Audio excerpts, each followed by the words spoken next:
বড় পর্দায় আসতে না আসতেই বাজিমাত।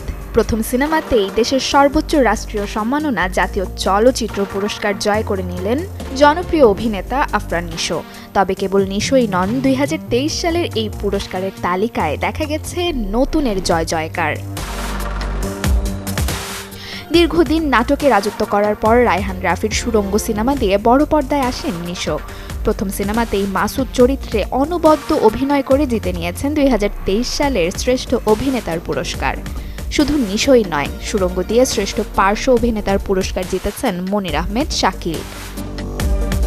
বিদেশ থেকে দেশে রেমিটেন্সের টাকা আসে নিরাপদে, তাই আজই আপনার আপনজনকে বলে রাখুন রেমিটেন্সের টাকা যেন শুধু নগদেই পাঠায়। আর সাতাও সিনেমায় অভিনয় করে শ্রেষ্ঠ অভিনেত্রীর ঘরে নাম তুলেছেন আইনুন পুতুল, যে সিনেমাটি একই সাথে নির্বাচিত হয়েছে 2023 সালের শ্রেষ্ঠ চলচ্চিত্র হিসেবে। নির্মাতা খন্দকার সুমনকেও দিয়েছে শ্রেষ্ঠ পরিচালকের স্বীকৃতি।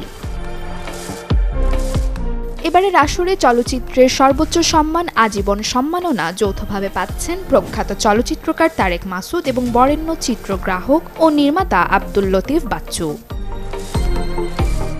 এদিকে শ্রেষ্ঠ গায়িকা হিসেবে নির্বাচিত হয়েছেন অবন্তী সিথি, আর প্রিয়তমা গান দিয়ে শ্রেষ্ঠ গায়কের সম্মান জিতেছেন বালাম।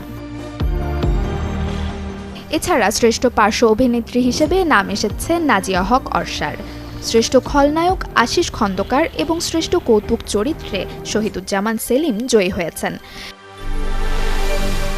জাতীয় চলচ্চিত্র পুরস্কার 2023-এ 28টি বিভাগে মোট 30 জন শিল্পী ও কলাকুশলী পুরস্কারের জন্য নির্বাচিত হয়েছেন। Desk report, channel 24।